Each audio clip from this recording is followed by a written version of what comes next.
Tara Kulash, St. Louis Post-Dispatch. We've said this before on the show. Your beat is the Affordable Care Act. That means clearly it's generating a lot of news.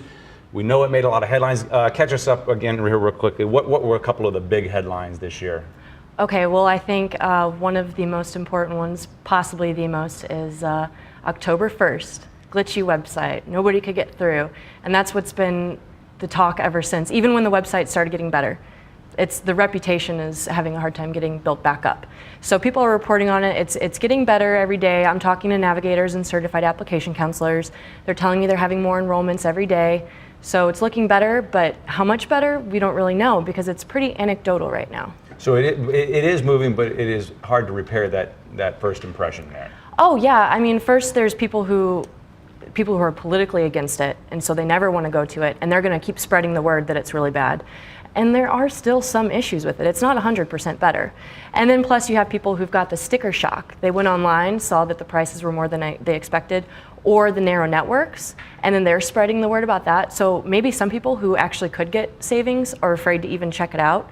So enrollments are really low so far. We'll hear more about that in tonight's show with the young man who has an experience in just what you're talking about there as well. Okay, so with that big headline there, things getting lost that maybe perhaps people don't know about that we need to know about, or that kind of is flying under the radar a little bit.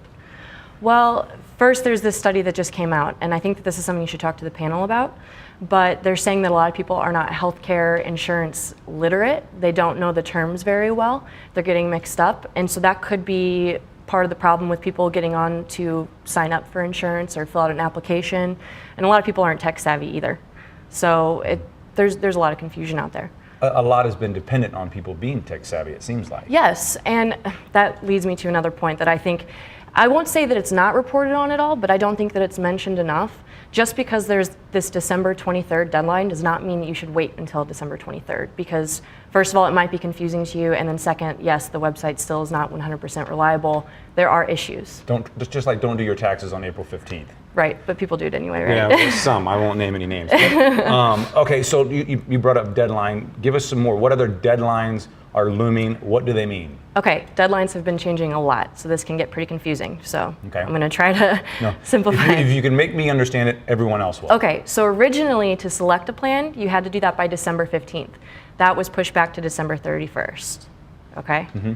Or no, I'm sorry, December 23rd. Mm-hmm. I knew for a second there I was saying something wrong. There's so many numbers. Okay, that was pushed back to December 23rd. To select a plan. To select a plan. Then it was December 30th. It was, geez, this is so hard. Okay, it was December 31st to pay your premium.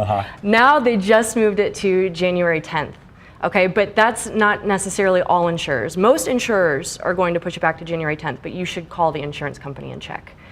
Now, another thing is they ended up extending coverage through January for people in the federal pre-existing condition plan, not people in the state pools, just the federal high-risk pool. State pools can extend it, but not necessarily. Missouri, the General Assembly voted to end it on December 31st. Okay, so we've done a show about every month for the last year on this topic. You cover it for a living. This is confusing to us. How confusing is it for people out there who are working 9 to 5 and then some, and oh, by the way, I got to figure out health insurance? Oh yeah, and put on top of that, Christmas is right around the corner, and New Year's when everyone's busy shopping, and they've got a lot of other stuff on their mind right now. But you have through March to do this. So to avoid the penalty? To avoid the penalty, you have through March. So if you really need coverage in January, if you have a pre-existing condition, you've got to get that done in December. Yes, or if you are a responsible person who's worried about having an accident or an illness turn up, and you want your coverage by January, then you need to do that in December.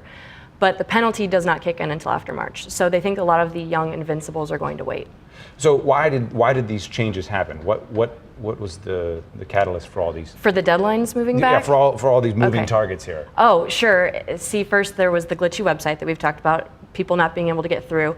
And when everyone was complaining about that, then when it started working better, then they started having issues at the back end. People would send their applications in and their information would be all jarbled. And now there's people who are saying that their premiums, that they turn them in, but then they're not getting confirmation that they were paid.